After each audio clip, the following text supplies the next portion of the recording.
Hello.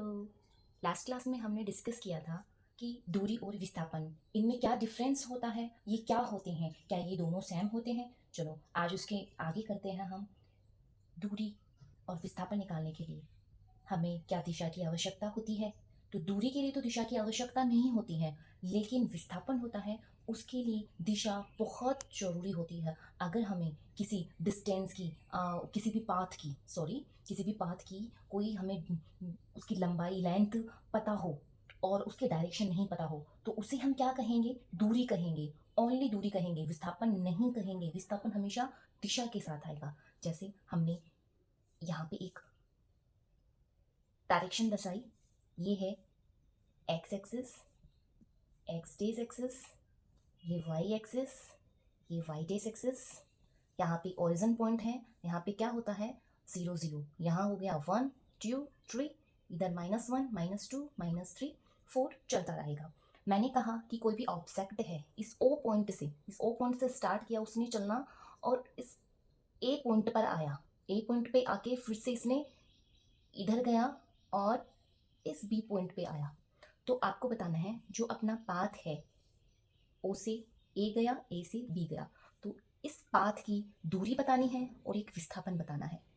तो दूरी तो सीधी सीधी हो जाएगी, जो उसने इनिशियल पाथ कवर किया है फाइनल पॉइंट तक, रियल पाथ वो टोटल आ जाएगा। तो हमने देखा ओ से ए तक 3, मान लीजिए मीटर में है, तो इसने 3 मीटर की डिस्टेंस कवर की।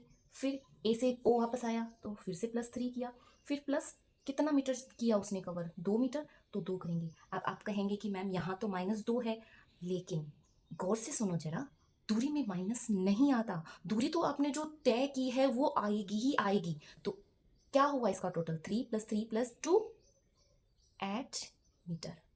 अब आगे हमने बोलना है कि आप विस्थापन बताइए। ओ पॉइंट से चला कोई भी ऑब्जेक्ट ए तक, फिर ए से ओ आया, फिर बी आया, तो आपको पता है विस्थापन क्या होता है? Initial point two final point तक की पोजीशन।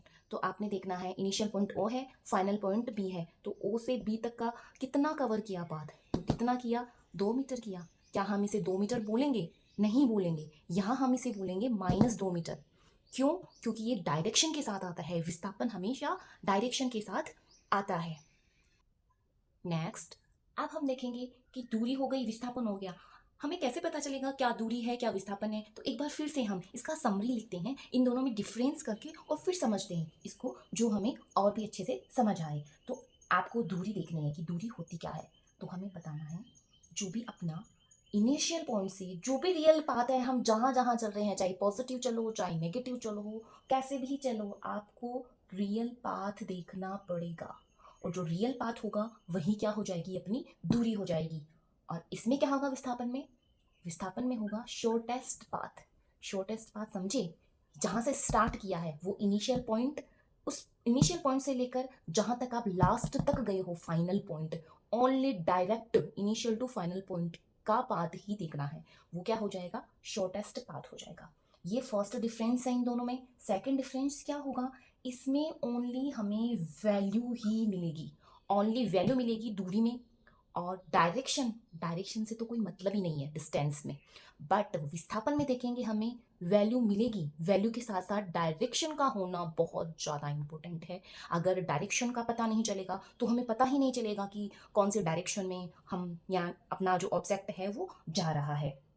इसके बाद थर्ड पॉइंट है कि ये होती है स्केलर क्वांटिटी और ये होती है वेक्टर क्वांटिटी। आप नेक्स्ट रीड करेंगे, मैं आपको पढ़ाऊंगी स्केलर क्वांटिटी और वेक्टर क्वांटिटी क्या होती है। यहाँ सिर्फ आपको ये समझना है कि स्केलर के अंदर मैग्नीट्यूड यानी कि वैल्यू होती है, डायरेक्शन नहीं होती है, और वेक्टर में डायरेक्शन भी होती है वैल्यू के साथ साथ। अपना फोर्थ पॉइंट है अपना कि यहाँ पे क्या होगा? जो ऑब्जेक्ट है, ओनली ऑब्जेक्ट जहां जहां जाएगा उस पाथ को ही हम यूज करेंगे। यानी ओनली जो ऑब्जेक्ट है जहां जहां जाएगा वो टोटल पाथ हम लेंगे, वो डिस्टेंस हो जाएगी। और यहाँ क्या होगा कि ओनली इनिशियल और फाइनल पाथ से, यानी इनिशियल एंड फाइनल पोजीशन से हमें मतलब है।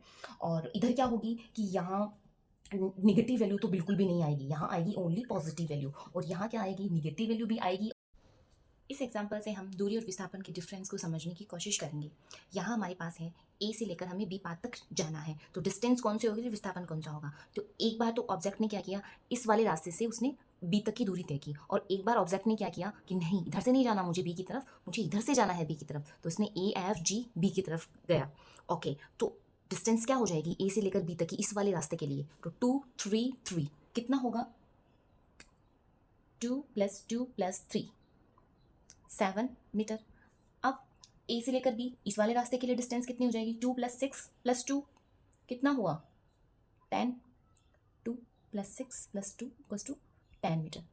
अब विस्थापन देखना है और विस्थापन होता है इनिशियल पॉइंट से लेकर फाइनल पॉइंट तक की जो पोजीशन होती है, जो पाथ होता है, वो अपना विस्थापन होता है। तो शॉर्टेस्ट रास्ता कौन सा होगा बी की तरफ जाने के लिए, ए से लेकर बी डायरेक्ट हो जाएगा। और ये यहाँ 3 मीटर है तो ये भी अपना 3 मीटर होगा, ये 3 मीटर है, ये 3 मीटर है, तो टोटल कितना हो जाएगा 6 मीटर। आई होप आपको डिस्टेंस और डिस्प्लेसमेंट, दूरी और विस्थापन दोनों में बहुत अच्छे से डिफरेंस क्लियर हो गया होगा। Okay, thank you.